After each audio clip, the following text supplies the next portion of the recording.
Naraka, text 42. Ato muhurta ekasmin. Ato muhurta ekasmin. Nanagareshu tastriyaha.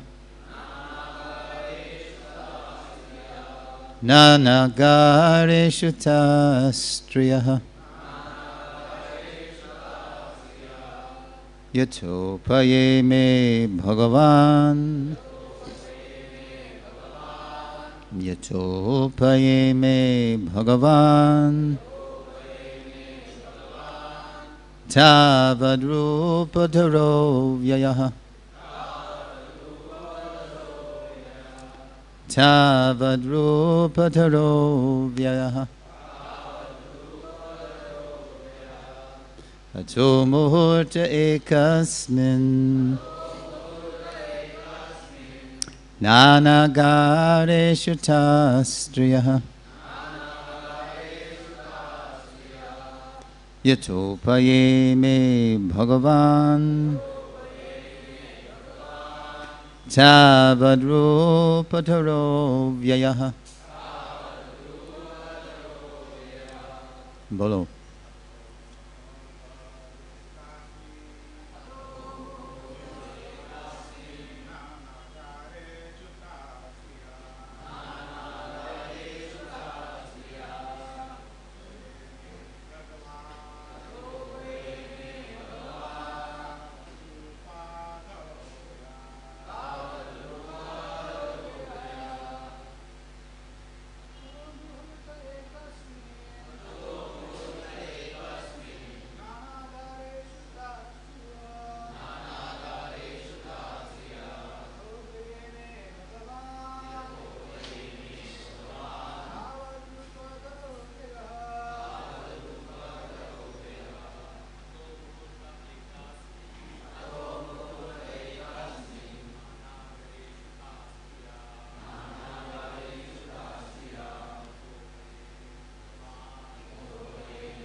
Ladies,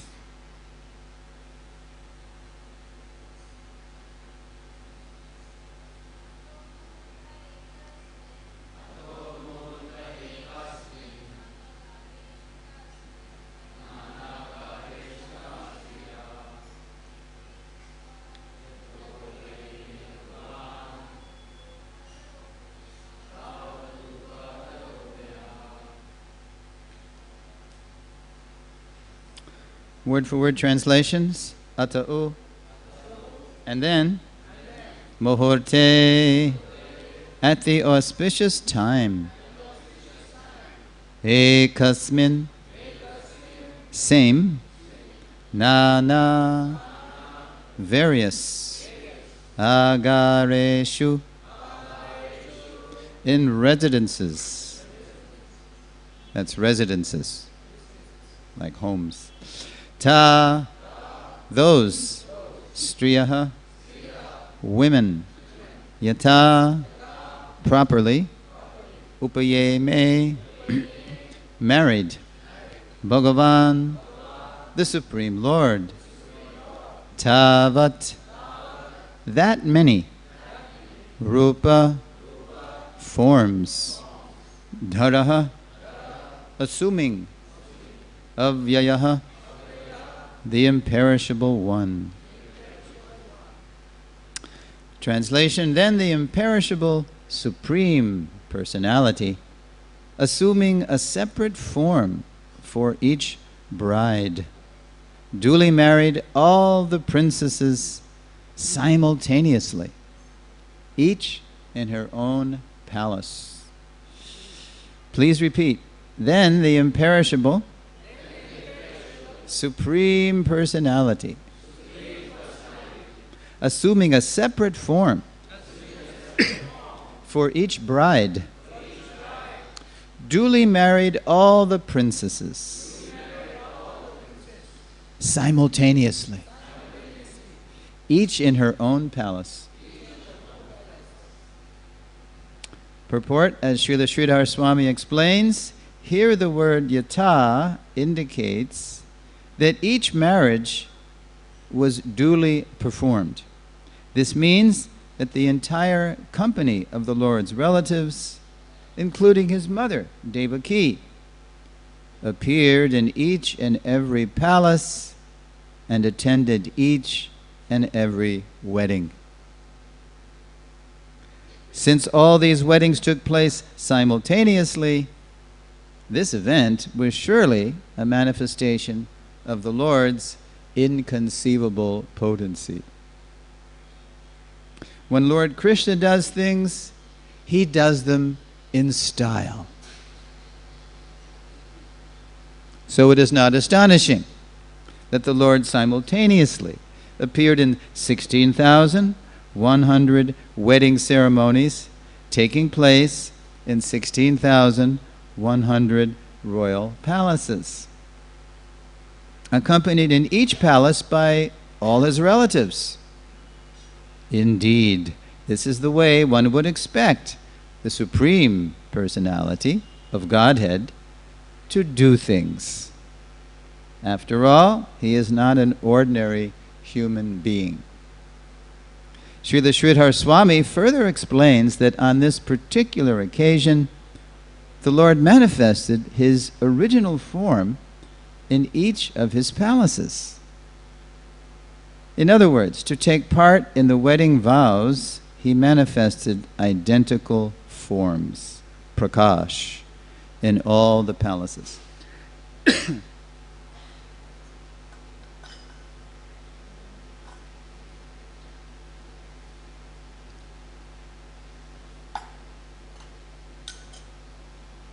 Om Ajnanatimirandhasya Jnananjanashalakaya Chakshurunmilitam Yena Tasmai Sri Gurave Namaha.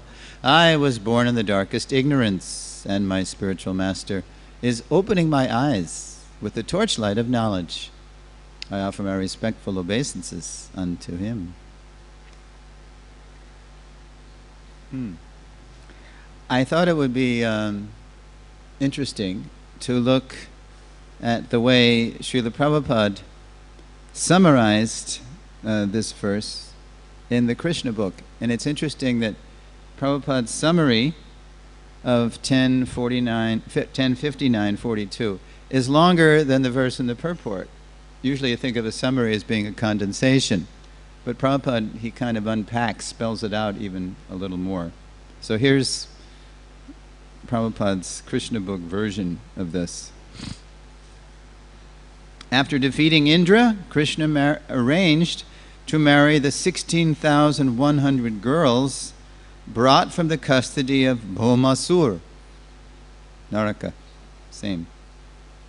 By expanding himself into 16,100 forms, he simultaneously married them all in different palaces at the same auspicious moment. He thus established the truth that Krishna and no one else is the Supreme Personality of Godhead.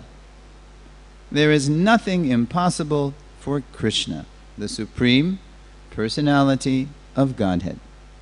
He is all-powerful, omnipresent, and imperishable, and so there is nothing wonderful in this pastime. Of course, it's all wonderful, but Prabhupada, by that usage of the word wonderful, he means there's nothing unacceptable. All the palaces of the more than 16,000 queens of Krishna were filled with suitable gardens, furniture, and other paraphernalia, to which there is no parallel in this world. There is no exaggeration in this story from Srimad Bhagavatam.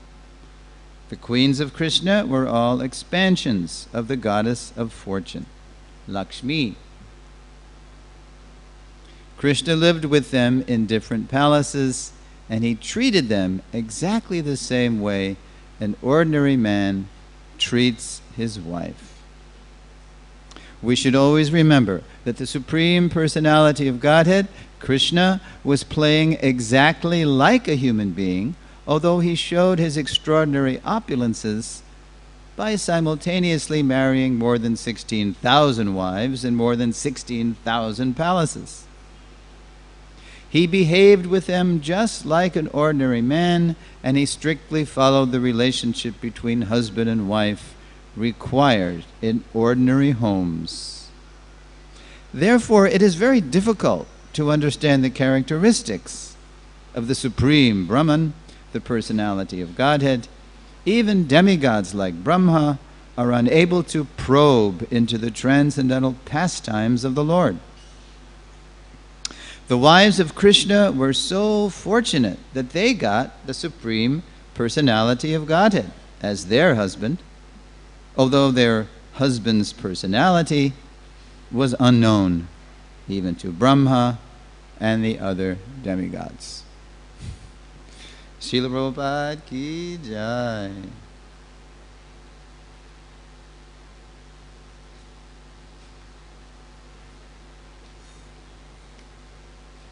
Jai. Oh.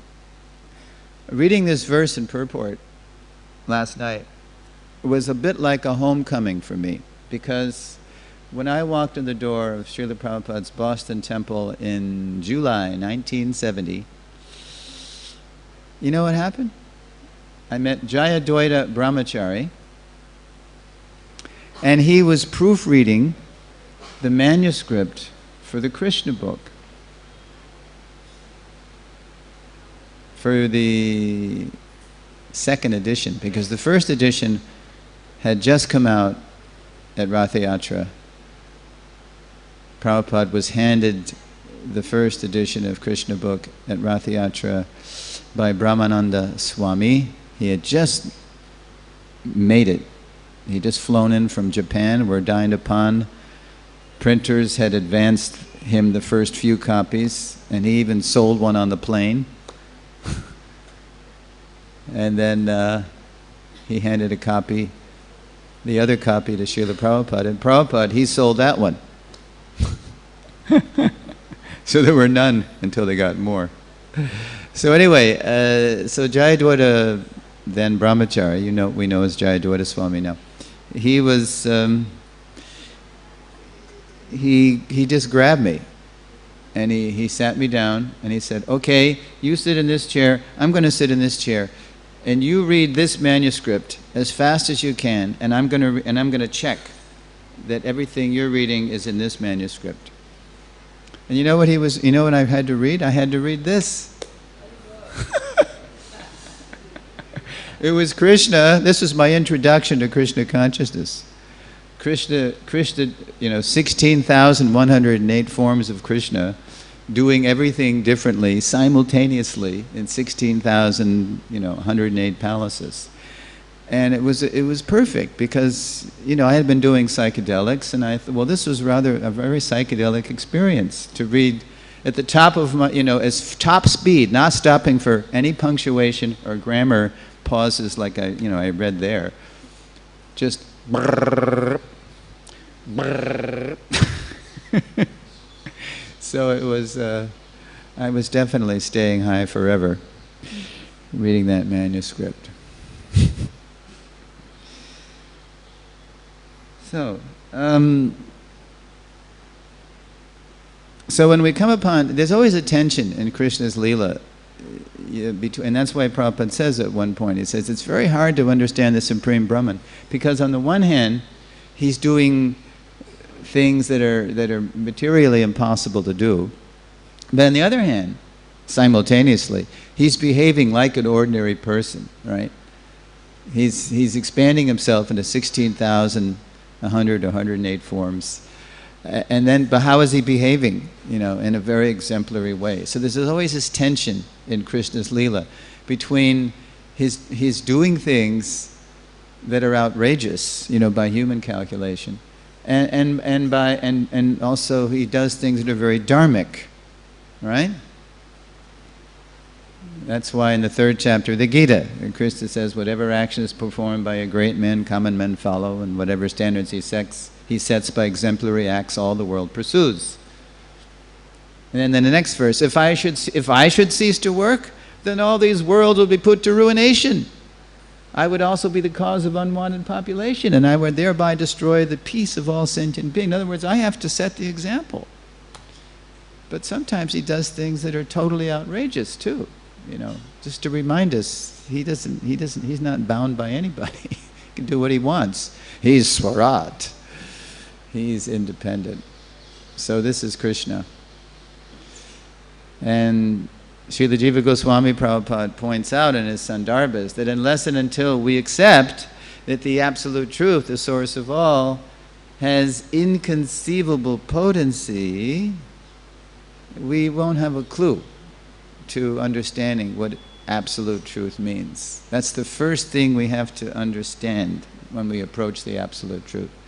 The source of all, the Summum Bonum, Jadmadhyasayataha, he possesses inconceivable potency, which we can't measure with our Dr. Frog-like brains. So in this connection, you may recall, we all know the story, but it's sweet to recall, how Prabhupada illustrated this with the little story of the Brahmin and the Cobbler. Right?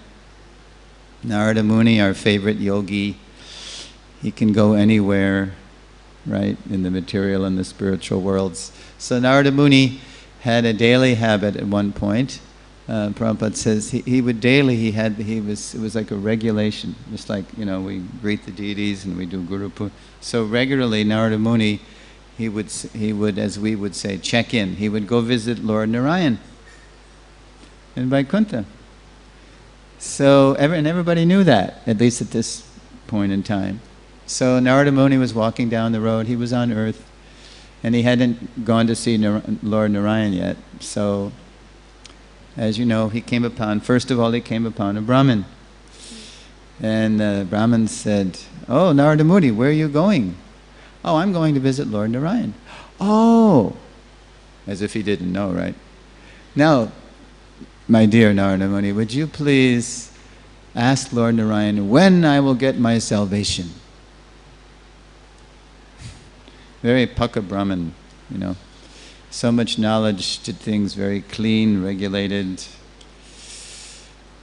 So Narada Muni said, "Oh, all right, I'm about to go visit Lord Narayan. I will do that for you." Yeah. And then just before he went to Vaikuntha, he came upon, as we know, a cobbler. "Oh, Narada Muni," a humble cobbler who was dealing with shoes all day, It's like we have the shoe seva out here, and then you have the sink where you wash your hands. So this humble cobbler, "Narada, where are you going, Narada Muni?" "I am going to see Lord Narayan." "Oh, Narada Muni, would you please ask Lord Narayan, my Lord, when I will be liberated from this material life?" "Okay, I will do that for you." So Narada Muni had 2 assignments, right? So Narada Muni goes to Vaikuntha, and he just did it, by his mystic prowess. And goes to meet Lord Narayan, and he thought he would take care of his assignment. There's no time like the present, right, to take care of your assignments. So, first of all, he said, "My dear Lord, I have 2 questions to ask you. There's 2 devotees. They want to know, first of all, I met this Brahmin. He wants to know when he will attain his salvation." So Lord Narayan immediately knew which one Narada, because he's in the heart of all simultaneously. So he knew which Brahmin. So he said, "Oh, that Brahmin. I can't tell you when. I don't know." right? Because it's a two-way street. We have our free will. Man proposes, God disposes. And Krishna will never interfere with that free will. I cannot tell you. Sometime. It's going to be some time. I cannot tell. Narada Muni, oh, okay. And then there's this humble cobbler. And then the Lord said, oh, tell the cobbler, he's coming home after this life. And Narada Muni was astonished. My Lord, are you... this Brahmin, he appeared to be very pakka, you know? And he's going to, you don't know when, he's going to take some time. And this humble, he's just dealing with all these dirty shoes all day, and you say he's coming home? Really? How is that? So Lord Narayan said, how is that? Oh, well, you will understand. When you go back and you tell each of those people what I was doing, and here's what you say I was doing. Tell them I was threading an elephant through the eye of a needle. Tell them that. Narada Muni. What a teaching tactic, right? Oh, okay. I will, and I will understand after I say this. Yeah. Okay. So Narada Muni back down to earth.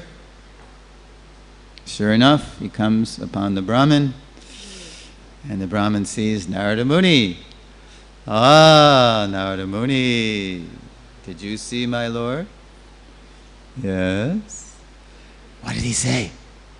When will I attain my salvation?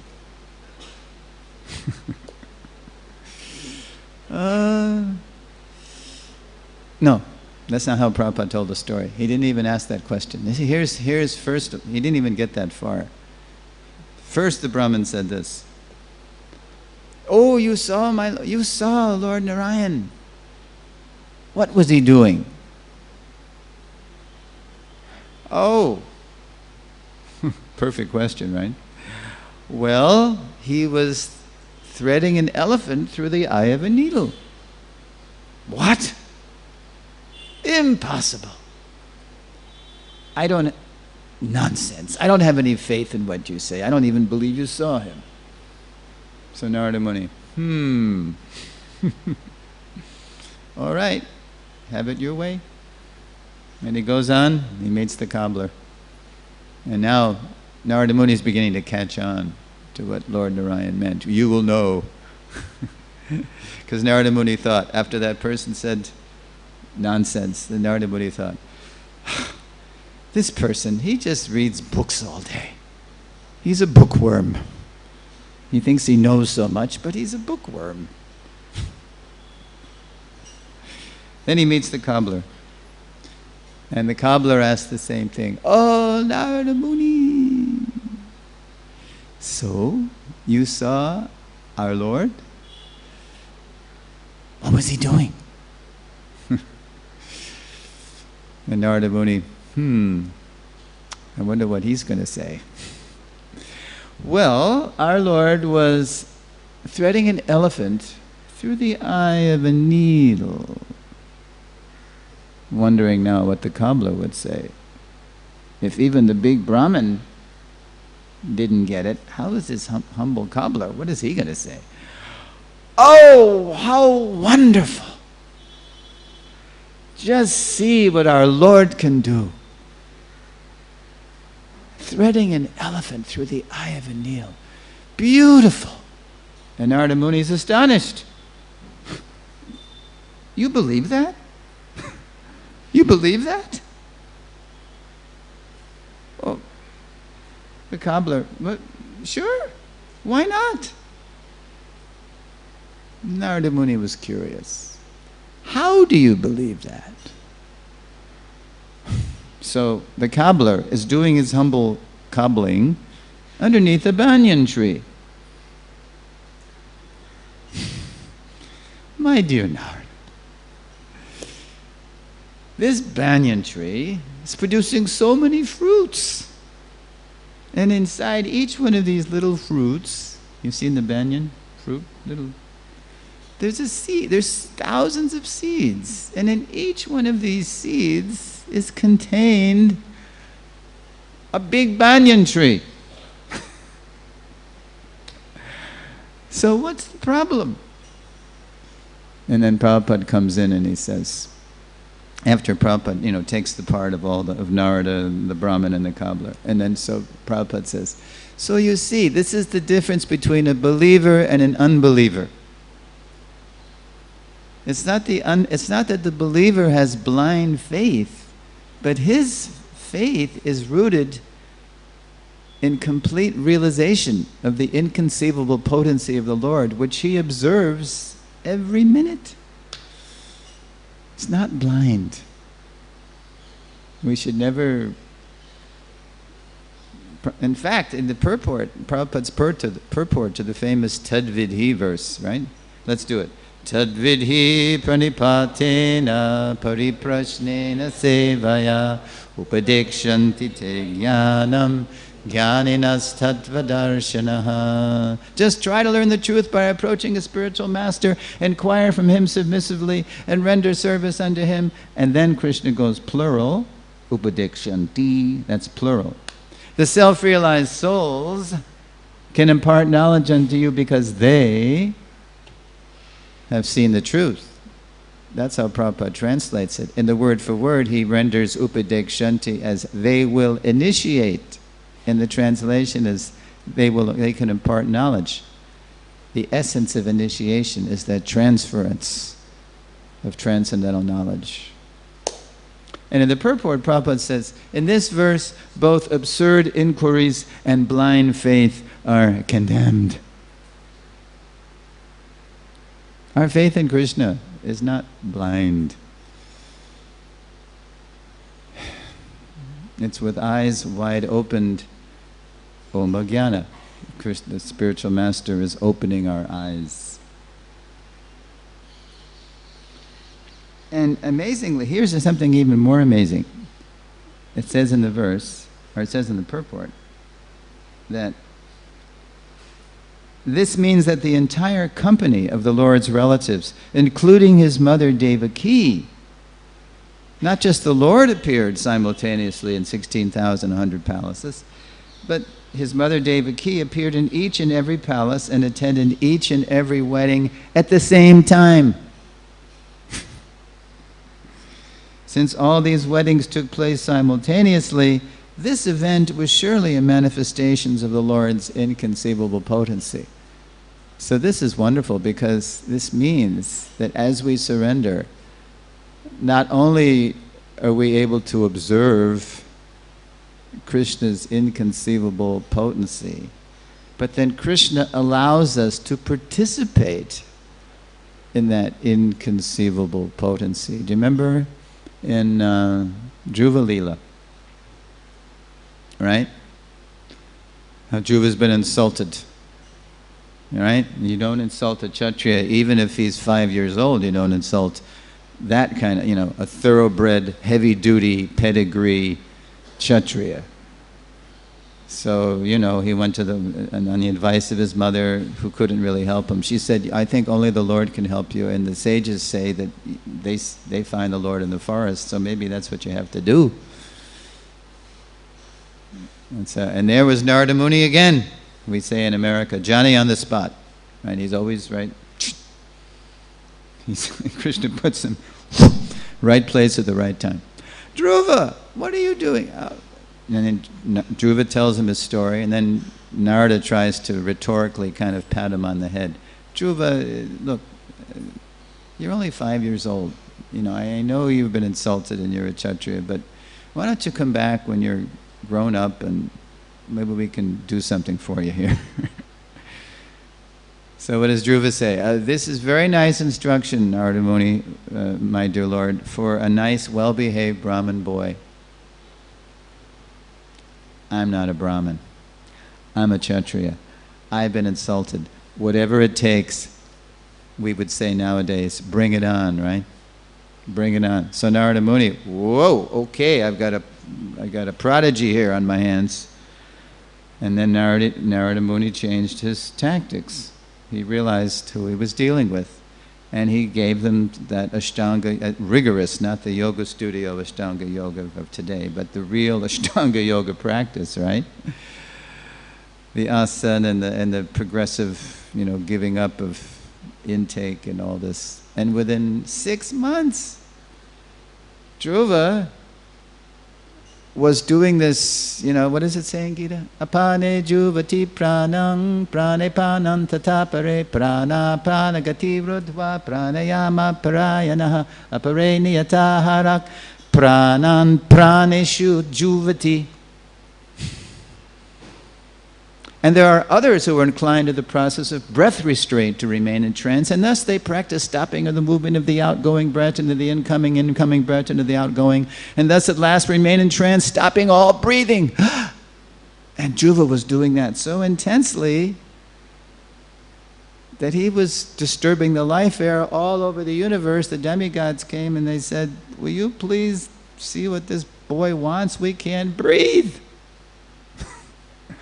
And in the purports to 4.878 through 80, Prabhupada talks about how when one becomes completely dovetailed, harmonized, in sync with the desires of the Lord, the Lord can do through him inconceivable things. And it's so potent because Prabhupada, of course, he's transparent to Krishna, but he's practically evincing that. He's demonstrating that by, exploding Krishna consciousness all over the world, in a way no one ever has. So it's exciting. Just as Dhruva, by the pressure of his meditation was affecting the whole universe, Prabhupada is showing by his own example the kind of empowerment available for someone who is utterly, absolutely transparent to the Lord. So this is exciting because in our own way, and you probably can tell stories in your own life, how Krishna is using you to do things you can never imagine that you could ever do, just because you're agreeing to do it for him. This is why bhakti life is so exciting, because Krishna takes, that script that was there in the stars, and then there in our palm, as above, so below, right at our birth, and then he customizes it, and he uses it in a wonderful way.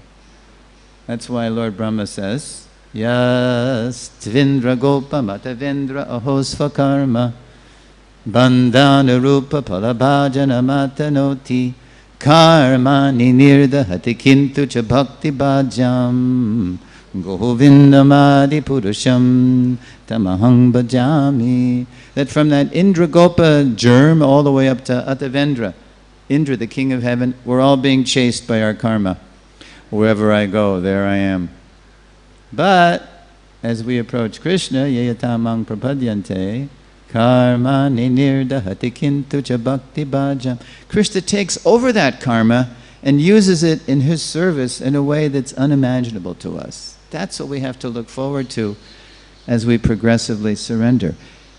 It's not just the hackneyed script of our karma that we're living out here.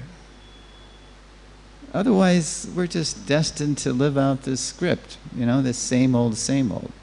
That's why bhakti life is interesting.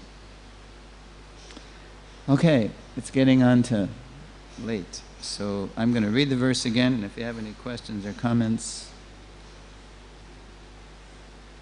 Yeah, okay.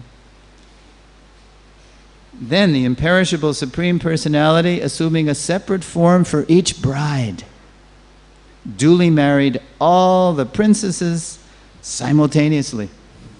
You have weddings down here, right? Very nice. But Krishna, what does it say?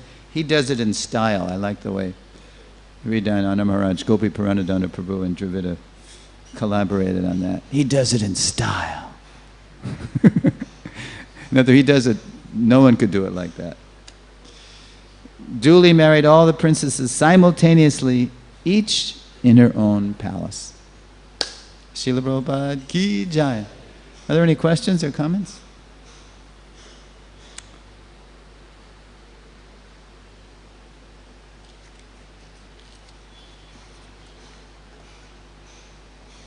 Prabhu, got a mic? Hare Krishna. Hare Krishna. Prabhuji, in the purport, it is said that even the devotees of the Lord, like the parents of the Lord, were also present simultaneously in all the 16,100 palaces. So how do we understand that? Yeah, that was addressed in the first paragraph. I'll just read the first paragraph again. As Srila Sridhar Swami explains, here the word yata indicates that each marriage was duly performed, properly performed. So it wasn't a rush job. It wasn't that... Anyway, I'll just keep reading. This means that the entire company of the Lord's relatives, including his mother, Devaki, appeared in each and every palace and attended each and every wedding. And it's not that it took forever, right? 16th. Since all these weddings took place simultaneously, this event was surely a manifestation of the Lord's inconceivable potency. So I tried to answer that by giving that little example of your own life. I mean, as we surrender to Krishna, Krishna really does take over our life, and he has us doing things that we could never imagine. Okay, I'll give you an example. Okay, this is the best way I can answer this. By my karma, I was probably destined to roam the earth. Before I met Srila Prabhupada, one of my favorite little poems was this. Listen to this poem. It's an English poem, which appeared in the New Yorker magazine in 1965, and I liked it. That was just when we started to hit the road. You've read The Journey Home by Radhanath Maharaj?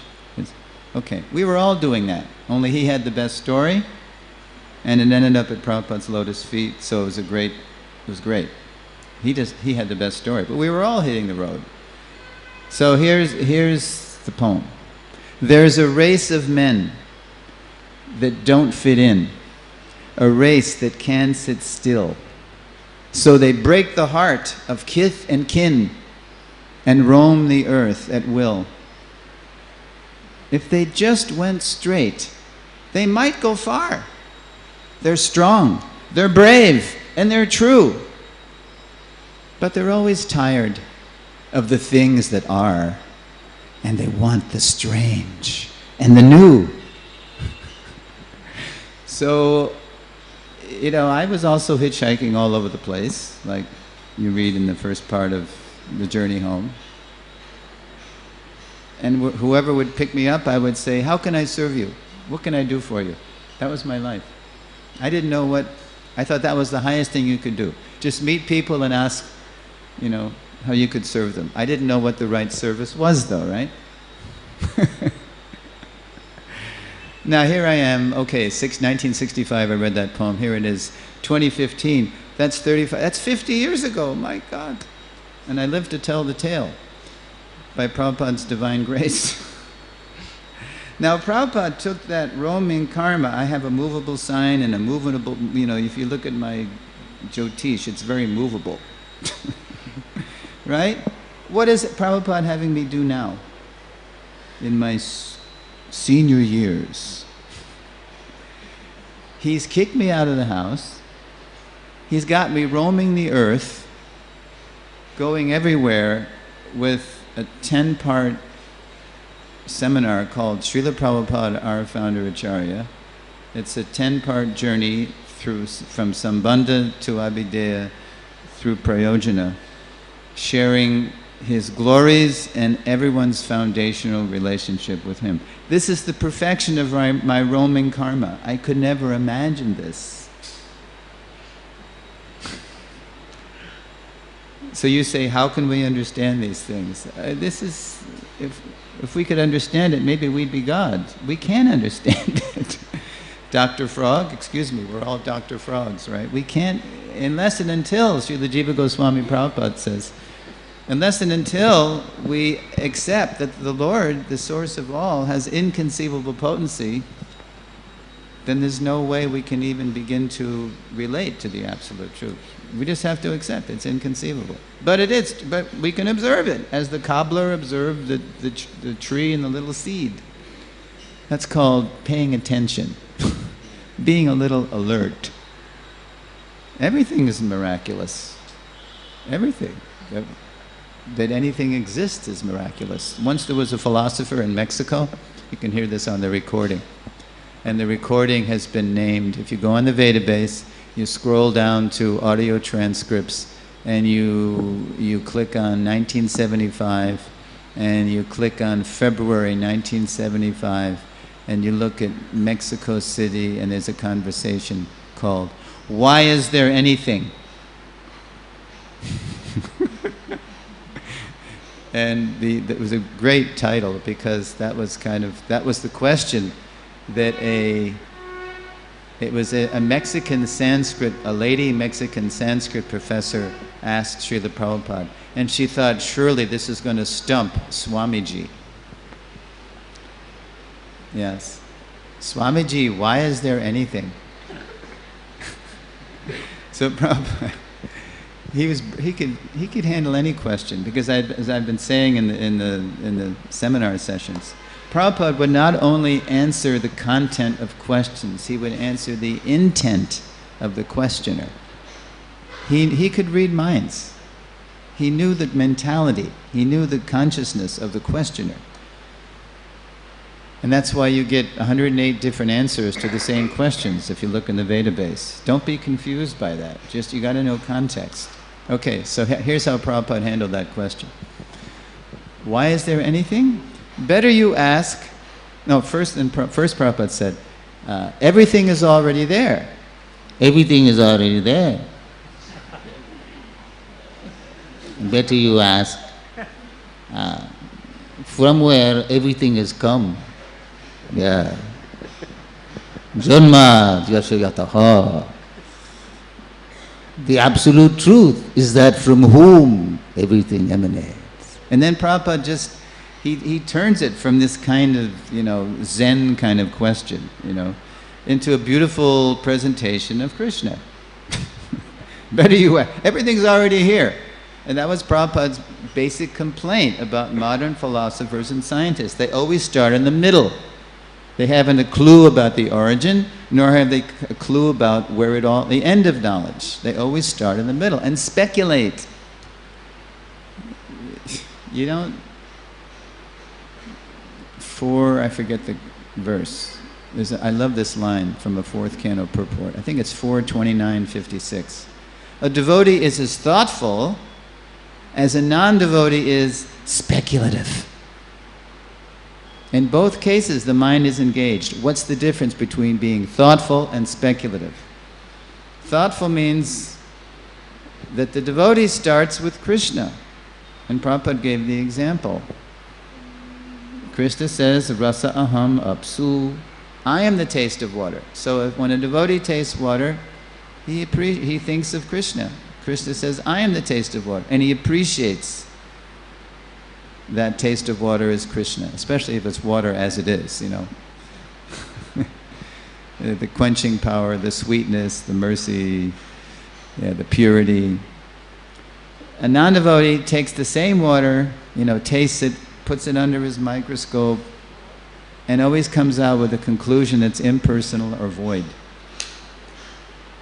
That's called speculative. Devotee is thoughtful, a non-devotee is speculative. So, we're in the middle here. We're obviously the emanation from a source. So, all we have to do is appreciate what the source is telling us. What is it? Yad yad vibhudimat sattvam srimaduritam mevava tattadeva vagachyatvam mama teja angsha sambhavam. Know that all beautiful, glorious, and mighty creations spring from but a spark of my splendor. We just have to appreciate Krishna. We can never comprehend Krishna. Even Rupa Goswami Prabhupada says there's an everlasting competition between Krishna's potency and Krishna's awareness of his potency. As soon as Krishna is aware of his potency, it increases. So this is everlasting competition. So you're asking a question, Krishna's asking too. He's amazed at his own potency. He looks at his image and he can't, it's inconceivable how beautiful he is to him. So he's amazed by his own beauty, by his own... So, that's all we can do. Appreciate wonderful Krishna. Hare Krishna. Prabhuji. Yeah. The people who don't have faith on the inconceivable potency of the Lord, how can we preach them? Can you just share about your preaching experience on how the... Can you say that again in American English? Sorry. I have American ears. Okay. The people, those who don't have faith on the inconceivable potency of the Lord, so how can we preach them? Who don't accept the inconceivable? People that what? Say it again. People slowly. Okay. The people. Make believe you're talking to a 2-year-old. The people who don't have faith on the inconceivable potency of the Lord, right. How can we preach them? And can you just share some thoughts about that? How? It depends on their attitude. It depends. Sheila Prabhupada would tell us. Did you understand the question? It took me 3 tries to get it. I'm sorry, I was born that way. I was born right near 26 2nd Avenue. And my mother tongue is New York English. And that's hard to understand. I try not to speak New York English. Okay. So how can we, people who don't accept the inconceivable potency of the Lord, how can we persuade them of Krishna's inconceivable? So Srila Prabhupada would tell us, before you try to preach to someone, first see if the person is a human being or an animal. Pretty heavy, right? I mean, Prabhupada, he could be so sweet, but so heavy too. So how did Prabhupada define human being? Someone who is able to listen to reason. So the reasoning power, look, Prabhupada already answered it in the story of the Brahmin and the Cobbler. They're both using their reason, but one's using it in a self-centered way, in a Dr. Frog way, right? Is the ocean twice as big as my well? 3 times, 4 times? Did you ever lie? When I was a teenager, I used to lie in my bed and try to imagine infinity. Did you ever do that as a kid? Okay, there's a Western mind. Here in India, you have better samskars, right? You have samskars, we have some scars, right? And so what happened? When you lay on your bed and you try to imagine, and after a while your mind goes, it's like a car that can't go above, 100 kilometers an hour because there's a governor on it, right? So that's what happens. So the mental speculator is limiting himself by the capacity to speculate, and when he can't speculate beyond that, he just disbelieves it. That's why Lord Brahma, after he tried to outfox Krishna, right, in Brahma Vimohana Leela, and then he couldn't do it, and Krishna, all the cows, calves, and cowherd boys, it's right out here in the diorama you have. And so then there's a whole chapter of Lord Brahma, praying to the cowherd boy who now he gets it. Oh, this is the absolute truth. So in 10.14.3, the 3rd prayer, what does Lord Brahma say, Jnane prayasa mudapasi namante eva jivanti sanmukharitang bhavadiya vartam stane stitakshudikatang tanuvan manobir ye prayaso jita jito pyasitais trilokyam. Those who give up the process of mental speculation and begin to worship you, Lord, begin to worship you by hearing authorized descriptions of your glories, your potency, which are, sung by the great devotees of the Lord, they can certainly, and even while remaining in their own stan, this is the line Prabhupada would quote, stane stitak srudigatang tanuvan manobir. You can stay in your stan. You don't have to change your position. You just lend an ear to Krishna's glories and stop trying to speculate about what infinity is and the absolute truth. Ye prayaso jita jito. Certainly conquer your lordship, although you are otherwise unconquerable by anyone within the three worlds. So, Prabhupada would say, first you have to, is the person a human being or an animal? And then you just have to show them that there's different kinds of logic. If you want to have limited logic, limited to your own little mind, you see that it comes from false pride. That's why they don't accept. They want to think that their Dr. Frog brain is the latest and greatest, example of evolution. We're the latest and greatest edition of evolution, right? Nothing's beyond us. It's just false pride, that's all. So you just have to see if the person's a little, it's that false pride that always kills us, Pride goeth before destruction and the fall before a haughty spirit, it says in the Bible.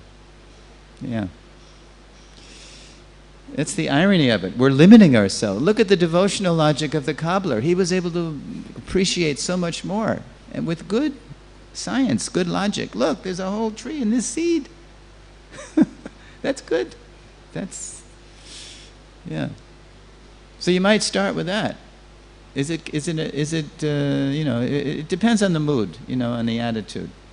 Because, what is that, we're trying to come to Madhyam platform, and we don't want to, it's a kind of violence if we're trying to preach the glories of the Lord to the faithless, because it just gives them a chance to blaspheme and offend, and that we don't want to do that. We don't want to hurt them by giving, feeding the fire of their venom. And see what their mood is. And if they're a little open, then you can start pointing things out. As Sir Isaac Newton pointed out to his atheist friend, oh, you like this model of the solar system? Then why don't you understand the whole cosmos is like this? You saw there's an intelligence, right? You know the story of Isaac Newton and his atheist friend. Why don't you see? So, it's all about mood. Prabhuji, one more. It's getting a little late. So in your lecture, we heard that we have our karma and Krishna interferes and dovetails that karma. So I just had a question about this astrological science which is there. Because we see even in scriptures people are referring to astrology, right? So should we even look at astrology, because whatever is the astrological thing, because we are following this path of bhakti, it is going to be changed, or we should not even look at it? I mean, that's a... See, there's a question, and because I'm not Prabhupada, I don't know, your motive in asking the question. Prabhupada he could discern motives. Therefore, he would answer your question in 108 different ways. But I can simply say that it depends on your motive. Right? You'll find very, praising statements about the greatest material science, astrology, in Prabhupada's Vani.